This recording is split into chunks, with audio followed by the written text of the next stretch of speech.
Greetings, race fans, and welcome to RaceSpotTV's presentation of the Radical Esports Cup. J.R. Gregory here with you on the call. Beside me in the commentary booth, my partner, Racing Ron Mons, and our producer today, Ramiro Agustin Cisneros. And today brings us to week 9 of 2025 season 2 at Circuit Gilles Villeneuve, located on the island of Notre Dame in Montreal, Canada. Circuit Gilles Villeneuve is currently host to the Canadian Grand Prix, past host to Champ Car, Grand Am, and NASCAR. First race back in 1978, won by the hometown hero here in Montreal, who is the track's namesake. Our track record 1:13.078 by Valtteri Bottas in a Mercedes F1 car back in 2019. And Ron, this track presents unique challenges for these radicals, and these drivers may need to curb their enthusiasm.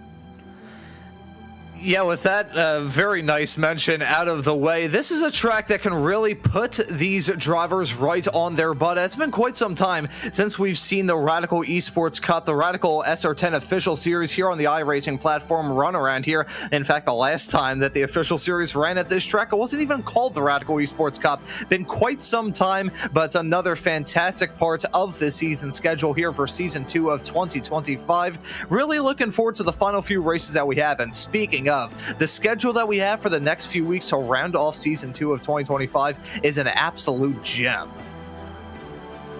Yeah, and taking a look where we are in week 9, but there's plenty of good action left. Look at that VIR, the American Nordschleife next week, week 10, followed by a trip down to Bathurst, Mount Panorama, and rounding out the season at Jose Carlos Paz for week 12. So some fantastic circuits, and my goodness, really looking forward to the conclusion of this season. And before we look at this week's standings, I want to remind everyone that this is not a private or league event. We are broadcasting the iRacing officials here, 2100 GMT, as we do every Friday. So if you want to give these radicals a whirl, practice up, show up, and sign up. And if you make the top split, you can appear both on RaceSpotTV and the official iRacing YouTube channel alongside some of the best radical drivers in the world. And speaking of, there they are. Number 1, Havard Gullikson, followed by Rafa Blanco, Andreas Friedrich, George Gonzaga, Heinz Braun, round out your top 5. Andre Castro in 6, followed by Kettle Larson,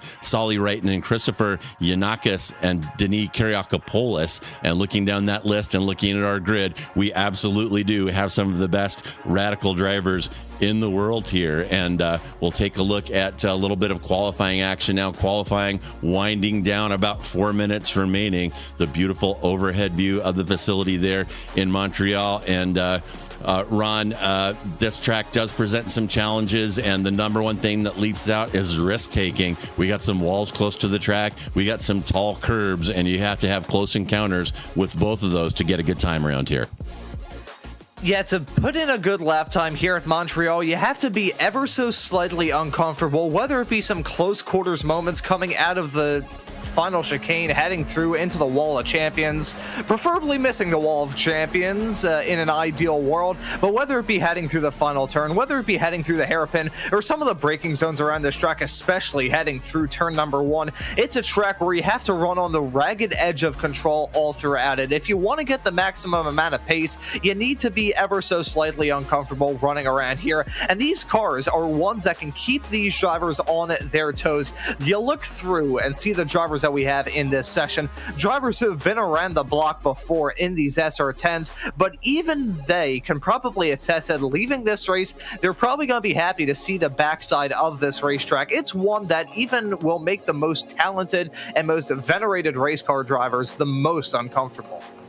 Yeah, too right, Ron, and some great camera work there, watching Christopher Yanakis bounce that radical across that final chicane onto the pit straight. These cars don't really like going up on curbs. The suspension is pretty tight on them, and that splitter nut likes to be nice and close to the track to create downforce. And when you bounce over those tall curbs, especially there, you are rolling the dice, but it is a requirement to get around here quickly. And Ron, how many tracks out there actually have a feature on the track racetrack named after crashes like they do here in Montreal. And speaking, of course, of the Wall of Champions there right at the beginning of the pit straight, which has collected a number of excellent drivers over the years. And we may see some incidents there. We'll have a big draft coming off of that back straight, and we'll have some contested entries into that final chicane. And that can lead to trouble with these radicals or any car. You know, I got one for you, JR. I'm not sure if it's necessarily a crash. It was a collision, force elbow at Bathurst. It wasn't necessarily a crash. It was just a motorcycle racer scraping his elbow coming out of that corner onto the Conrad straightaway. And then obviously you got the Conrad straightaway, which known for throwing some motors some other drivers' ways. So we may need to find a rabbit hole of sections of racetracks all across the world named after collisions or things that may go wrong heading off through that section of the track. But nonetheless, this is an absolute classic here. This track is also a little bit out of date when it comes to the scan that we're running at here today. This scan was done all the way back in the early 2010s, if my memory serves me correctly. You can see based on some of the NASCAR branding around here, but nonetheless, it's going to be a gem for this SR10 race, and let's take a look at that starting grid. Alrighty, and Christoph Lipp, one of our resident aliens, he is a 7K plus driver. He's going to capture the pole here. And talking about curbs, he is excellent at this track, and you will see him run the ragged edge throughout this one. Next to him in row 1, Havard Gullikson in P2, our current season leader. Behind them, Heinz Braun next to Nikos Handke, a new name for me. Christopher Inakis will be next to Kjetil Larson in row 3. And James Berry, past champion, next to Rafa Blanco, 7 and 8. Paki Caruso will line up next to Denis Kyriakopoulos there in row 5. George Gonzaga next to Luke Crowley in row 6. Andreas Friedrich, uncharacteristically way in the back there. He's a top 10 runner, stuck back in P13, so we'll be watching for him to move up. He'll line up next to Tom Lennox Braun in row 7, and all the way in the back it's Max Weigand next to Sebastian Lipp, the brother of Christoph, who is sitting on pole. So every car here tiptoeing through the tulips. Oh my gosh, you can't stop me. And as we wait for the start here, we are underway. We are green, and it looks like Lipp is going to get away clean. It's Lipp from Gullikson, from Heinz Braun, and everybody pretty well behaved here as they go into that tough first section on cold tires. And Handke with a bit of a sideways snap heading through into turn number 1. Dancing around this track gonna be super tough for these drivers to try and manage with a lack of runoff area as well. Really hard to try and get some moves done, seeing some side-by-side racing heading off through the first chicane. That, I believe, was involving Rafa Blanco, your race winner last time out at Alton Park, and Paki Caruso. That's a battle for 8th at the present moment. I think that's going to result in Caruso in the 8 car remaining in P8. But at the front of the field, Christoph Lipp trying to build a gap to himself and Heinz Braun. Very quick driver in this series, but he's usually the one who's most willing to break his elbows out and really start to tussle with some of his competitors around a racetrack like this. I'm not entirely sure if that driving style is going to match, but he currently found himself in P2 down to the hairpin. Yeah, Braun qualifying pretty well here. And Ron, as you point out, we typically do see Braun kind of charging his way through the field, elbows out, but he only has Lipp in front of him at this point. And we'll hop on board with George Gonzaga right now, sitting, where is he? Back in P12. We're coming up the back straight. You see that draft go to work, that gap in front of James Berry rather in P6 dropping. And here we go, banging over those curbs, brushing up against next to the Wall of Champions, and no action there yet. Heinz Braun, though, might think he has a little run, shows his nose to the outside of Lipp. Not enough speed, but he is all over Lipp like the plastic on grandma's couch, and that is something that Lipp is not used to. I fully expected him to drive away at this one, so we'll keep an eye on that gap. So far, Heinz Braun hanging on to 2/10 gap to Lipp in P1. And Braun and Lipp, the two Germans at the north end of this field, trying to shake off your reigning champion of Harvard Gullikson and the pack right behind like a bad case of the fleas. Let's see if they will be able to do it. Currently separated by about a half a second, heading their way out of the second chicane. Lots of chicanes around here. That was heading through the turn number 6 and 7 section, down this not so straight back straightaway, off into turn number 8 and 9. Another heavy braking zone spotted with that bridge, which makes it really tricky to try and nail down a break braking zone, but coming through there, you can see the grass and patchy asphalt runoff area, which will create one heck of a wild ride for these drivers if they just so happen to go off the track. As look at the dive heading down into the hairpin. James Berry looking to get a move on Kendall Larson, and Christopher Yanaka is going to follow in suit. Wow, what a move by Barry. Brave on the brakes there into that hairpin very early in this one. And Barry showing his stuff. As we said, Barry, multiple times champion of the Radical Esports Cup and its predecessor here on the iRacing service, and showing his abilities on the brakes. I don't think Larson saw that coming, caught Larson napping. Larson left the inside open. Barry stuck it in there and moves up, now up 2. And Barry may be working his way up to the podium. Barry, a very patient driver. We've seen him do good things over the years. And there's Yanakis, watches out at turn 1 there. So easy to do under hard braking, trying to get that Radical towed up for that left-hander, and Yanakis into the grass. And Christopher Yanakis learning the hard way the challenges around this racetrack. The grass, despite the fact it was reworked here on the iRacing platform a couple of seasons ago, still going to be treacherous around a track like this in real life. A lot of these grass sections now completely paved over with asphalt shows you the age of this scan, and you can definitely see with some of the signage around this track. But nonetheless, not talking about the runoff area, but talking about some of the other challenges around here. The bumps around this version, super tough as well. This was in a brief period of time, I believe, when Formula One had just returned here. They didn't race here in 2009 for whatever reason it may be, but nevertheless, this track, it's a bumpy scan, it's a bumpy and rough ride, and it's been quite some time since we saw the Radical Official Series run here. I believe it was all the way back in Season 1 or Season 2 of 2023, the last time the Radical Esports Cup, or at the time the Radical Racing Challenge, visited this facility. So lots of these drivers, despite the fact they've been around the block for quite some time, they don't have the prerequisite experience running around here, but they have the experience with whacking the curbs, as that was a beautiful camera shot following Lip and Braun whacking the curbs to the final chicane. Yeah, great camera work there as we see Lip and Braun both rolling the dice there, and it is super sketchy there, folks, to bang that Radical over those curbs and put the power down and keep it off the wall of champions. Sebastian Vettel couldn't do it. Schumacher hit there, Damon Hill, and a number of other people. So it is a trap for the unwary, and Lip and Braun showing their expertise there and also showing some pace. Look at that gap, already up to 1.4 seconds. Lip and Braun are driving away from the season leader, Havard Gullikson, who is leading a smaller train behind. And again, keeping an eye on Barry. He's got about a half second up to Handke. Kendall Larson back behind Barry. So the field pretty well glued together here, Ron, with the exception of Lip and Braun driving off up front.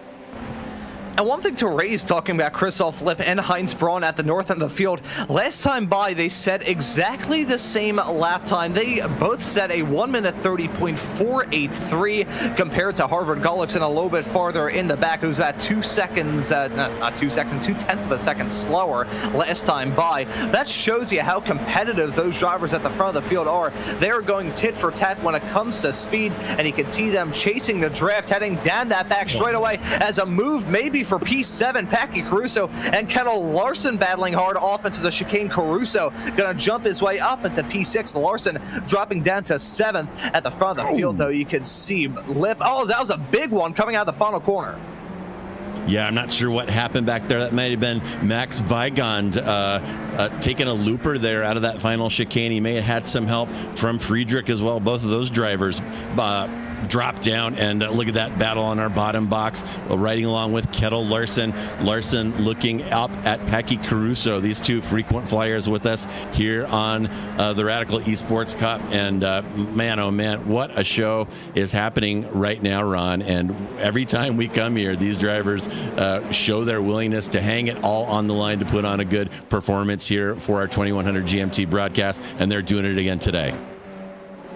And as you've said, JR, for many, many moons when it comes to these Radical SR10 official broadcasted races, mastery of this car will make you better in just about anything that you drive. And you can see it get put on full display right now. These drivers, they're not going out for a Friday night cruise. They're not going out for a simple drive. They're having to muscle these cars around this racetrack, whether it be hitting the curbs, hitting the bumps, heading down these long flat-out blasts, where with how powerful the draft is in these race cars, you can see some drivers swap positions in the blink of an eye. You're going to see these drivers have a hotly contested race from the drop of the green flag all the way through to the fall of the checkered. Christoph Lipp still withstanding that challenge from Heinz Braun for now, as his teammate of Andres Friedrich is a little bit farther in the back of the field. He can follow in the number 3 car, adding his way through that final series of corners, and it was himself in the 16-year white. You're right, it was Max Weingarts who had that moment heading out of the final chicane, mega slow, and Friedrich with nothing he could have done to avoid the contact. Yeah, Friedrich driving close there. Weigon turns, and Friedrich just had to let Weigons be Weigons and lost his nose there. So Friedrich, this one not turning out at all to his liking. He's definitely a top 10 runner, usually at the pointy end of this field, and it is over for him, and he's actually pitted that Radical. So he has had enough of this one after that bit of bad luck. He struggled in qualifying and ended up in that little kerfuffle in that very, very tough final chicane leading onto the front straight. Meanwhile, up front, it is Lipp from Braun's. Heinz Braun still with about a 0.3 gap. Havard Gullikson about 2.5 behind them. And I got to say, Ron, Braun could have taken a couple cracks at Lipp here, and you see him stick his nose out from behind Lipp, and I think he's trying to avoid the draft for now, and he's just going to wait until the final lap to make his move then. So he's kind of showing his hand coming out of the draft so that he doesn't catch too much on Lipp, and he's going to let him have it on the last lap. Oh, as you can see, Christoph Lipp giving a slight scrape of the wall coming out of there, hitting the wall of champions. It's a small little scrape. It's not a big whack, but he doesn't want to have more moments like that between now and the checkered flag, as Christoph Lipp still running strong. Heinz Braun slotted in P2. Harvard Gullikson looking to have a good run of things at the present moment. He entered the season as your reigning champion here from the Radical Esports Cup, currently slotted in 3rd. Let's see what the driver of the number 2 car may be able to do. Yeah, and man, you're right about that wall of champions. They could call it the wall of Technicolor. There is a paint chip from every car imaginable painting that wall, and these Radicals are pretty tough, but those hard hits to the side can cause suspension damage. So again, if you want to run the kind of lap times that Lipp and Braun are running up front, you got to roll the dice on every lap, and you see him do it again there as they approach that final hairpin. Another section of chicanes with high curbs, and you can stay off them and cost you a couple tenths, or you can do the full send and bounce that Radical over the curb, as you see these two do, and that's why they're driving away right now, Ron. And that's part of the reason why these drivers are some of the best that the Radical SR10s have to offer here on the iRacing platform. Christoph Lipp, I believe, you can correct me if I'm wrong here, JR, but I believe he is the reigning champion from the Radical European Championship, won it in 2024. And a lot of the drivers that you see in this race are standout stars from either the Americas Championship or the European Championship, and they're showing off why. They are very quick drivers, and even discounting the drivers who we haven't seen in the European Championship, which you can catch occasionally on Sundays here on RaceSpotTV. You just look through the guy like Heinz Braun, for instance, in the number 5 car. As much as I mentioned a little bit earlier on that he's a bit of an aggressive racer and can definitely get the elbows out, as Christopher Lipp scraping his elbows coming out of the first chicane. He's a quick driver, and he has a lot of experience running in these SR10s. You look at more drivers, the likes of Nikos Hankut, who's only made his debut here in these SR10s, I believe, here in Season 2 of 2025. He showed up occasionally thus far this season, but he's usually been rather quick. You just look through, there's a lot of standout stars in these SR10s that show up week in and week out to these Friday 2100 GMT top split broadcasted races from the official Radical Esports Cup Series here on the iRacing platform. Very quick drivers, very talented, and very competitive as well. They know what to do, and they know their competitors as well. They can capitalize capitalize on the mistakes that their competitors make. And it's a two-way street when it comes to that as well. Heinz Braun going to capitalize on errors from Christoph Lipp. Christoph Lipp going to capitalize on Braun's mistakes as well. Yeah, too right, Ron, and that kind of reflects the community of these radical drivers. They have a Discord server where they hang out, they practice together and coach each other and help each other improve during the week. So they're very well familiar with each other, know each other's tendencies. And for Christoph Lipp, he knows right now, for example, that Heinz Braun is biding his time, and on lap 17, he's going to have to fight off a full send coming into that final chicane because Braun definitely biding his time and waiting to pounce there. And Braun very aggressive. If he sees a sliver of light between the wall and Christoph Lipp, he's going to stuff that SR10 in there if it means taking victory. So Heinz Braun sometimes criticized, I think, for his aggression, but there is no arguing his car control, his racecraft, and his skill piloting these SR10s. And when we think about the two at the front of this field, I gotta wonder when Heinz Braun is maybe going to pounce. He's been playing the patient game, running behind Christoph Lipp, and really just trying to position himself well to the end of this race. To finish first you have to finish. I've read that in a fortune cookie before, and I'm sure Heinz Braun has that saying emboldened into his head at the present moment. Will he try and pounce on Christoph Lipp heading into the hairpin? Will he try and do it on the final lap heading into the chicane? That's a good spot to do it. Hey, when NASCAR ran here many moons ago, it was a move in the final chicane that decided one of those races. I can't remember exactly what year it was, but I do remember it happening. It can be done around here, and in these sports cars, you have those fenders. It's not like an open wheel car where if you go for a move heading off into the final chicane, you're either going to hit that barrier and vault yourself up into low Earth orbit, you're going to make wheel-to-wheel contact and go vault yourself up into low Earth orbit. We may see that battle up at the front get ever so slightly physical. Both those drivers looking to bring in the final quarter of the season in the best way imaginable with the victory here at Montreal, and I don't think they're going to stop at really any costs. Yeah, too right, Ron. And boy, oh boy, some battles going on up and down this entire field. There's a train I see forming behind Packy Crusoe, 3 or 4 cars with some very tight intervals. We got Kyriakopoulos with Lennox Brown, Crowley, and Yanakis, and Gonzaga and Sebastian Lipp behind him. So these cars do tend to train up in any track with a long straightaway, and is one of the things that can make racing these radicals exciting. And my goodness, Lipp and Braun have completely checked out here. They've stretched this lead out to 4 seconds back to Havard Gullikson, who again is our season leader. He is no slouch, but Lipp and Braun feeling it here in Montreal and putting down the lap times. And we'll take a quick look down at the battle for ninth. As I said, that is Kyriakopoulos with Lennox Brown, Crowley, Yanakis, Gonzaga, and Lipp. That is 6 cars with about a second and a half between them. So something is going to be happening in that train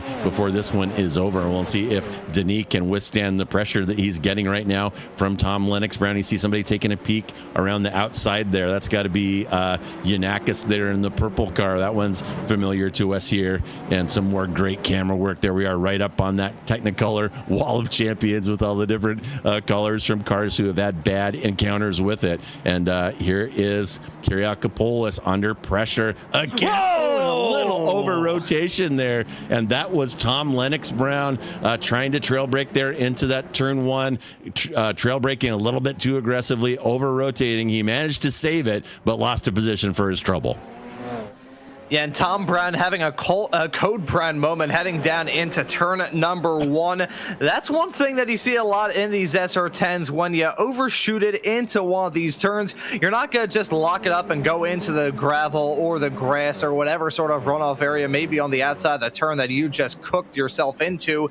You're going to find yourself losing it at the apex and then having to turn your front tires into rectangles to get woed up again. That's a tough moment for Tom Lennox Brown. Finds himself in P12, fittingly in the number 12 car, but this battle is very intense at the present moment. You can see a lot of cars involved in this. Maybe these two of Denis Kyriakopoulos and Luke Crowley maybe breaking away a little bit. The gap has ballooned out ever so slightly between themselves and the driver of Christopher Yanakis in that very striking purple, black, and I believe that'd be lime green car in the number 7. Oh no, I was never very good in art class, but nonetheless, we still may see some swapperoos in this battle. In fact, we may see one hang down into the chicane. Luke Crowley looking to get that move done. Kiriakopoulos backing out of it, understandably so. Side-by-side racing heading into the final chicane. I mean, there's worse ways to head through that chicane, but I'm sure being on fire would not be ideal for these drivers either. Yeah, without a doubt. Kiriakopoulos showing his experience there, did not contest the entry to that final chicane, which would have slowed both cars down. And right now, Kiriakopoulos is looking back at Yanakis, about a half-second gap back to him. So he thought better of fighting that one, lined up behind Crowley, and made the best time they could through that chicane because they've got a pile up behind them and more cars coming up behind to attack. 5 laps left in this one, and there is plenty of time for some more shuffling in that long train, which I'm sure we're going to see.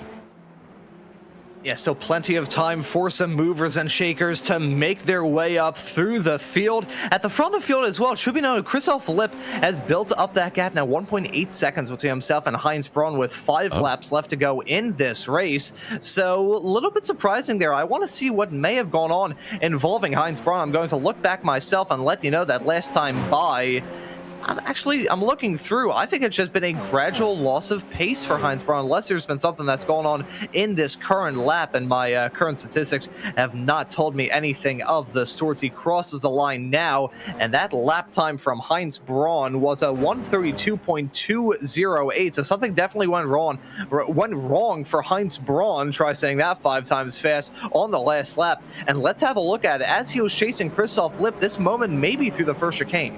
Ooh, yeah, there it is. Got a little bit of grass there, and my goodness, it does not take much. And with this level of competition, a minor mistake like that cost Braun about 1.5 seconds. And my goodness, that is all Lipp needs. And Braun may be kicking himself right now, Ron. He had a number of opportunities to make something happen, to get in front of Lipp, and made just a slight little bobble there. And Christoph Lipp is gone. That 1.8 second gap, unless Lipp makes an error, is going to be insurmountable for Heinz, and Christoph's going to have this one in the bag. As we see side-by-side racing heading down into the chicane involving Packy Caruso and Kettle Larson. There's so many chicanes heading off through this track that feels rather stupid. You got chicane number 1, chicane number 2, that was chicane number 3, and they'll have to head their way off through chicane number 4 around this track to bring this lap to a conclusion. But nevertheless, getting back to the point that you raised, Heinz Braun, he is absolutely going to be kicking himself. An easy mistake to make, to be sure. If anyone remembers the controversy at the 2019 Canadian Grand Prix when Sebastian Vettel went off the track in that same section of the racetrack and they gave the win to Lewis Hamilton because of an off-track penalty. Basically what happened there is, that could have ended in tears with Packy Caruso and Kettle Larson nearly going side-by-side through into the final chicane right at the end of this lap. They single-filed out Larson, a veteran of this series, clearly thinking better of it. Packy Caruso trying to hold his own in P6 as it stands at the present moment, but just to finally wrap up that point, it's an easy mistake to make, heading your way off through the turns number 3 and 4 chicane, but it's going to sting nonetheless. The gap now north of 1 second between Christoph Lipp and Heinz Braun. Yeah, that 3-4 combo, so tough. You have to go a lot slower than you think. And as the race wears on, and here it is right here, there's a little wiggle as the race wears on. You want to push yourself a little bit more, brake a little bit deeper, but you just can't. You have to have braking discipline and make sure you don't overcook these entries. Same thing right here. Just a little bit of red mist can have you entering that chicane too fast. It will blow the exit, and we've seen it happen to a couple drivers here, and we saw it happen to Heinz Braun. It cost him 2 seconds and potentially the win.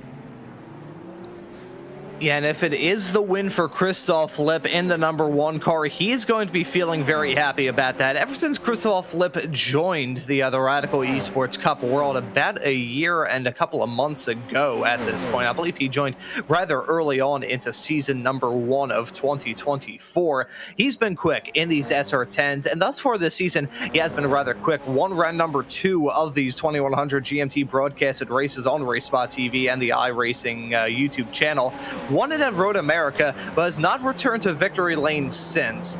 Now, however, it looks like he has a fantastic opportunity to return to victory lane in the final 4 rounds of this championship, and looking through the rest of the season schedule, VIR, Bathurst, and Interlagos to bring this season to a conclusion. And a reminder to anyone tuning into this broadcast here on iRacing or on RaceSpotTV, should be noted that in a couple of days we'll have the action from the Radical Americas Championship running at this exact same racetrack. Gonna be seeing some more of iRacing's best and some more of the Radical SR10's best here on the iRacing platform, hauling the mail at this exact same racetrack. Those races a lot longer, 60 minutes, got 2 pit stops. JR, you're going to be out on track for those, so I feel like you may be using this broadcast as some good sighting points for that America's race this upcoming weekend. Boy, I'll tell you what, and it is stressful enough. I did the race 2 hours prior to this one, so the public session prior to this, and it is stressful to complete one of these 20-minute races and to do 60 with pit stops.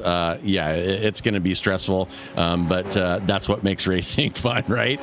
And taking a look now, who have we got up top there? I bet off the third. That is Gullickson with Handke behind, and down at the bottom, Kettle, Larson, and Caruso still fighting it out there, and looked like Larson was going to get the move done there. Oh, a little squeeze and another paint chip on the wall of champions, and Larson has about had enough of that, and there's somebody shooting through Blanco. That whatever happened there slowed both of those cars down. Blanco taking advantage of that. Thank you very much. He's just been hanging around in the background, saw those guys fighting all this time, and had a feeling something like that might happen, and it did. And that'll put Blanco up into P6. And Rafa Blanco having an okay drive compared to what he had at Alton Park 1 week ago, though maybe going to leave a bit of a sour taste in his mouth one last time out for the 7th round, actually 8th round. Holy cow, time flies when you're having fun from the season. One of the 8th round at Alton Park 1 week ago, but nonetheless, still going to be a good drive for him. Going to be a good drive for a lot of these competitors, and I gotta say, JR, as we are getting to the end of this race, I say this knowing fully well that it'll probably age like milk, or we're going to see a at the present moment, and 14 of them still on the lead lap. Andreas Friedrich involved in that incident with himself and Max Weingart heading through the final corner in the earlier stages of this race. But outside of that, it's been a rather clean showing here at Montreal. We are expecting it to be a bit of an attrition-packed race considering the challenges of the circuit, the fact that a lot of these racers, despite being very much so veterans here in the world of the Radical Esports Cup, not having the experience around here compared to some others. It's rather surprising, the fact that we've seen such a clean race up to this point. Certainly not complaining about that, just a bit surprising. It is a bit surprising, Ron. There is so much high risk around here. There are so many places where the ideal racing line takes you all the way up to the wall, and we've seen those puffs of concrete dust as these radicals will get a little smooch on the wall here and there. You see them banging over those curbs with which these cars really don't like. The fixed setup being used here, quite stiff, doesn't like banging over the curbs. And yeah, you're right. I expected to see a few more incidents here. These drivers racing extremely clean and really showing good judgment and car control. And good car control is always pretty evident here, but sometimes the judgment part can be in short supply. And Lip has taken the white flag here, and we're going to see him navigate that chicane for the last time. He's going to be taking the checker here before too much longer as he hops onto that back straight, and we'll go under the bridge here and under the second bridge, and we're going to approach the braking zone here for the final time, banging over this chicane. And you'll see how Lip approaches this. Bang, bang. Oh my goodness. And Lip will take the win. And you see how Lip uses those curbs. They are a guide. They're not something to be avoided. He drives on them every lap. And you saw the result here. And Lip, absolutely fantastic wheeling these radicals and takes the win easily. It's going to be Braun hanging on for P2 despite that mistake of Art Gullickson in third. And we'll have your complete results for you here in a moment. But yeah, great observation, Ron. I really was expecting a few more mistakes because of the high risk nature of driving Gilles Villeneuve, but we just didn't see that today. I know, actually, this is something that I usually mention during the races themselves. Pretty much optimal track conditions for these drivers from the drop of the green flag all the way through to the fall of the checkered. Track temps in the high 70s and very low 80s. Perfect for the tires, perfect for these competitors, and just an overall perfect day for Christoph Lipp.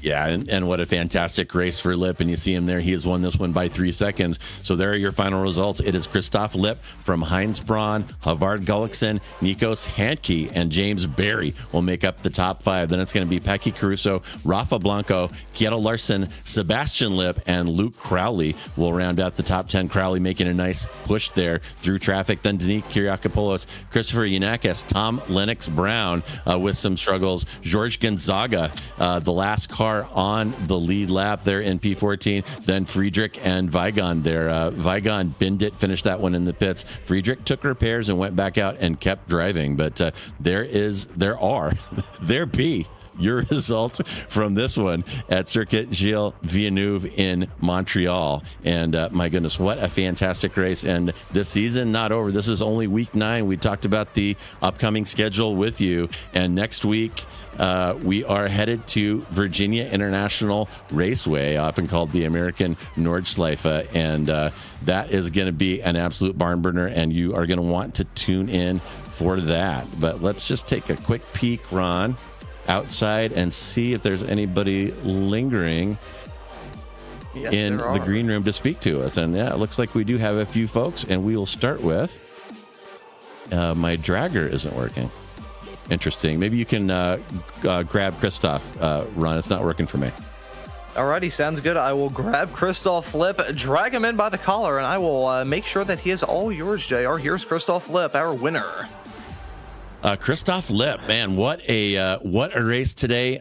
We know that Gilles Villeneuve is a favorite track for you. You always perform really well here, and I was kind of expecting you to drive away, but instead you had Heinz Braun polishing your bumper for a big piece of that.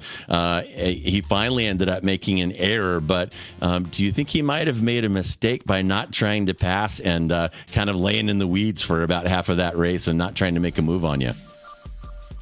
Yeah, I think I was also a bit surprised about the pace of Heinz. It was absolutely fast. I think he in lap 1 he threw a hook to my rear, and then he stayed there and made me really sweat a lot. I just said to him in the chat, and I think he did really smart. He didn't attack me. We could drive away from the other pack, and I guess he was preparing for an attack in the end when it was just about 1 and 2.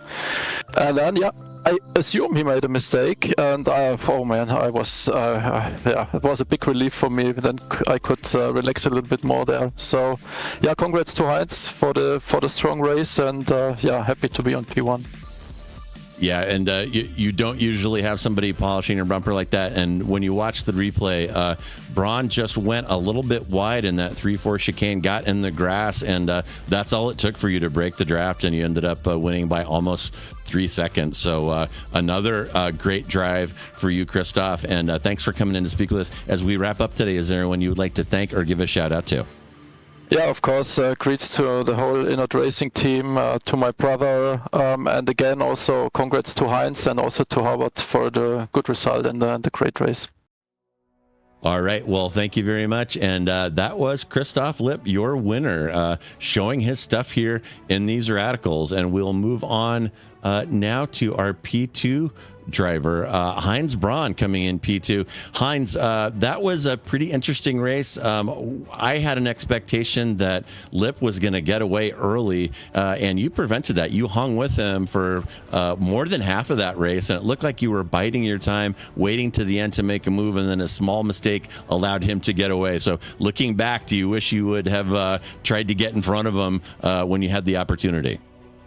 No, it's exactly as you described. I was sure that when I'm ahead of him that we would fight all the time and then lose time to the others, so that we maybe get a lucky group of 4 or 6 in the last laps. So I really tried to avoid anything and just was looking out to fight with him the last 2 laps with maybe 4.5 seconds ahead of Havard. But yeah, it didn't work out. I made the mistake in the fourth corner and get a slowdown, so that was the mistake. But yeah, it would have been a great last 2 laps, because I would think we would have fighted back and forth due to the slipstream. And yeah, unfortunately I didn't make it. It was a more tactical race, and yeah, then I had the mistake. Well, and I got to say that P2 in this field is nothing to shake a stick at, and neither is staying within 3 or 4 tenths of Christoph Lipp for 10, 12 laps, however long that was. So really a fantastic drive, Heinz, to put you on the podium in P2, and really, really great stuff aside from that small error and just a little bit of grass there caught you out. But really fantastic drive, and congratulations. And as we wrap up, is there anyone you would like to thank or give a shout out to today? Yeah, of course, to to the driver colleagues. It's a great community. Also to you guys, I really have fun with this Radicals on iRacing. It's a pleasure every time, and I hope this continues for a long time. So. All right. Well, thanks so much for coming by and speaking with us. And go ahead and grab a beverage of your choice and sit down and watch that broadcast. You and Christoph got quite a bit of screen time in that one, so you should enjoy. Okay. Thank you. Have a nice evening. Bye-bye. All right, that was Heinz Braun, and we got the whole podium here today, Ron. And have you got any questions for Havard Gullikson, who kept it clean and drove a smooth race, and had to watch Lipp and Braun drive off here today? Well, that I absolutely do. Havard, welcome into the commentary booth, and well done on the podium. Happy to talk us through the challenges here at Montreal. This was a workout. I'm really sweaty. I did a small mistake in the start, so Hans Braun came by. And on the first lap in the last chicane before the start finish, I did another mistake, and then I lost the draft. So from there on out, it was just a really dogfight trying to hold Nikos behind me, because he was really fast. Yeah, it looked like a dogfight between you two throughout this race, and battling around this track has to be super, super tough as well. As you just described, really tough trying to keep these SR10s on the road around this track. But going to be heading to a different facility, VIR, in 1 week's time. That track is an absolute hoot, and I'm not just saying that because I'm an American. What are your thoughts heading into the next round this season? I'm not sure. Which track did you say it was? Virginia International Raceway, VIR. Oh, yeah. I think I have raced 1 or 2 races before, and I like the track. So yeah, I will try to stay in the top. But these guys are so fast. And Christoph today, maybe this was one of his favorite tracks, I think, and he was in a different league. Very good of Heinz to keep up the most of the race, but Christoph was the best, of course.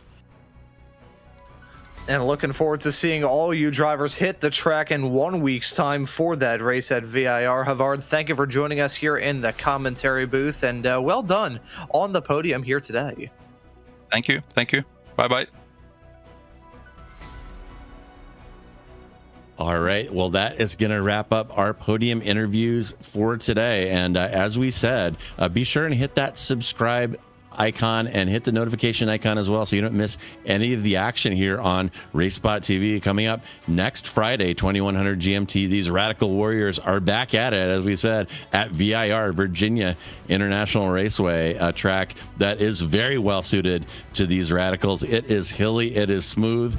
Curbs don't really play that big of a role here, so we'll be leaving those huge curbs behind, and the massive mechanical grip and downforce of these SR10s will be on full display at VIR, complete with a nice long back straightaway to show off that slipstream effect as well. So be sure and join us next week for that. It is absolutely guaranteed to be an instant classic.